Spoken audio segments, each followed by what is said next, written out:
America বছরের পর বছর ধরে নিজেদের বিশ্বের সবচেয়ে শক্তিশালী সামরিক বাহিনী হিসেবে দাবি করে আসছে।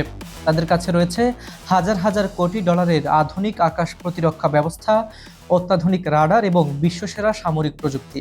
অথচ সেই মার্কিন সেনাদের মুখে এখন বিস্ময়ের সুর।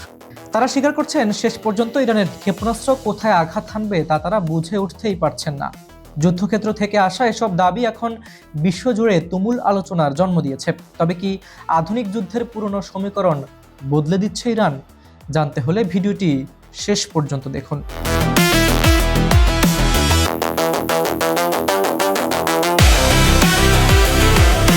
ইরানের হাইপারসনিক ও ট্রাজেক্টরি পরিবর্তনকারী প্রযুক্তির চমক।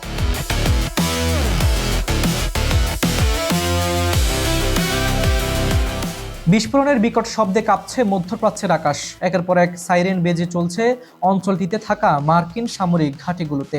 তবে অবাক করা বিষয় হলো, ইরানের নিক্ষেপ করা ক্ষেপণাস্ত্র শেষ পর্যন্ত কোথায় আঘাত হানবে মার্কিন সেনারা তা মোটেও আন্দাজ করতে পারছে না। মার্কিন সেনাদের দাবি অনুযায়ী মিসাইল উড্ডয়নের প্রাথমিক অবস্থায় এর সম্ভাব্য আঘাতের জায়গা সম্পর্কিত তথ্য রাডারে পাওয়া যায়, কিন্তু এরপরই ঘটে মূল চমকপ্রদ ঘটনাটি। আকাশপথে উড্ডয়নের সময় মিসাইলগুলো বারবার নিজেদের গতিপথ ট্র্যাজেক্টরি পরিবর্তন করতে থাকে। ফলে মিসাইলটি ঠিক কোথায় গিয়ে নামবে তা নিশ্চিত করা একেবারেই অসম্ভব হয়ে পড়ে। এতে করে সম্ভাব্য আঘাতের আগাম সতর্কবার্তা কোনো কাজে আসছে না এবং পুরোপুরি ব্যর্থ হচ্ছে আমেরিকার বহুমুখী ইন্টারসেপ্টর ব্যবস্থা। মার্কিন ঘাঁটিতে আঘাত।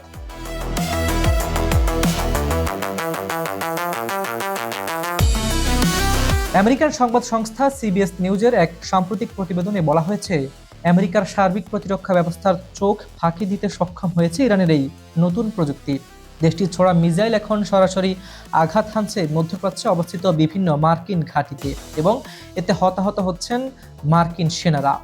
আন্তর্জাতিক সংবাদ মাধ্যম সিএনএন এর প্রতিবেদনে দাবি করা হয়, সাম্প্রতিক সময়ে শতাধিক মার্কিন সেনা হতাহত করতে সক্ষম হয়েছে ইরান।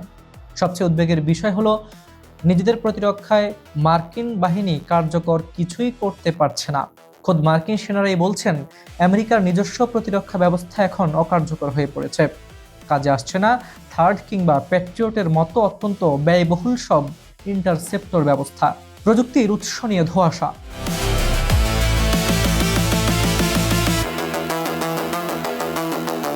ইরানের অভাবনীয় প্রযুক্তিগত পরাক্রমে দেখে সামরিক বিশ্লেষকদেরও মধ্যে রয়েছে নানা মেরুকরণ।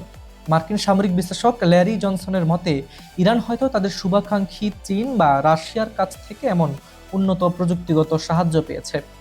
তবে মার্কিন কাউন্টার টেরোরিজম ডিপার্টমেন্টের সাবেক প্রধান জো ক্যান্ট এই মতের সঙ্গে দ্বিমত পোষণ করেছেন। তার দাবি, চীনের কাছে আদৌ এমন প্রযুক্তি আছে কিনা তা এখনো নিশ্চিত নয়। অন্যদিকে যুদ্ধক্ষেত্রে রাশিয়াকেও কখনো এই ধরনের প্রযুক্তি ব্যবহার করতে দেখা যায়নি। ফলে প্রশ্ন উঠছে, এত উন্নত প্রযুক্তি ইরান কিভাবে অর্জন করলো? বিশেষজ্ঞদের মতে, দীর্ঘ বছর ধরে একের পর এক পশ্চিমা অর্থনৈতিক ও সামরিক নিষেধাজ্ঞাকে বড় চ্যালেঞ্জ হিসেবে গ্রহণ করেছে ইরান। চাপ কাটিয়ে উঠতে তারা স্বাবলম্বী হওয়ার পথ বেছে নেয় এবং নিজেদের দেশীয় প্রযুক্তি উন্নয়নে সর্বোচ্চ মনোযোগ দেয়। মিসাইল, ড্রোন, রাডার ও সার্বিক প্রতিরক্ষা প্রযুক্তিতে অর্জন করে অভাবনীয় সাফল্য। বছরের পর বছর ধরে গড়ে তোলা সেই দেশীয় প্রযুক্তির সুফলে ইরান এখন যুদ্ধের মাঠে তুলে ধরছে, যা বিশ্বমঞ্চে বিস্ময়ের জন্ম দিয়েছে। আমেরিকার মতো পরাশক্তি, যাদের ট্রিলিয়ন ডলারের সামরিক বাজেটও আজ ইরানের এই অদৃশ্য অস্ত্রের সামনে একরকম অসহায়। তাহলে কি আমরা বিশ্ব মোড়লদের পতনের এক নতুন অধ্যায় দেখতে যাচ্ছি, নাকি মধ্যপ্রাচ্যের এই আগুনের শিখা গ্রাস করতে যাচ্ছে পুরো পৃথিবীকে? উত্তর যাই হোক, যুদ্ধের এই নতুন সমীকরণ কিন্তু বদলে দিচ্ছে পৃথিবীর গতিপথ। আপনার কি মনে হয়, ইরানের এই প্রযুক্তি কি সত্যি তাদের নিজেদের, নাকি নেপথ্যে আছে অন্য কোনো সুপার পাওয়ার? আপনার মতামত আমাদের কমেন্ট বক্সে জানাতে ভুলবেন না। আপনি বাংলাদেশ, ভারত, মধ্যপ্রাচ্য কিংবা ইউরোপ, পৃথিবীর যে প্রান্ত থেকে আমাদের সাথে যুক্ত থাকুন না কেন, আপনার একটি মতামত অত্যন্ত গুরুত্বপূর্ণ। আন্তর্জাতিক রাজনীতির এমন রোমাঞ্চকর ও গুরুত্বপূর্ণ সব আপডেটের সাথে থাকতে এখনই চ্যানেলটি সাবস্ক্রাইব করে বেল আইকনটি চেপে রাখুন। আর যে কোনো বিজ্ঞাপন ও প্রমোশনের জন্য ডেসক্রিপশনে দেওয়া নাম্বারে সরাসরি যোগাযোগ করতে পারেন। আজ এ পর্যন্তই। আমি হাবিবুর রহমান নিশান আজ এখানে বিদায় নিচ্ছি। দেখা হবে পরবর্তী বিশ্ব কাঁপানো কোনো সামরিক বিশ্লেষণ নিয়ে। ততক্ষণ পর্যন্ত ভালো থাকুন, সুস্থ থাকুন। আল্লাহ হাফিজ।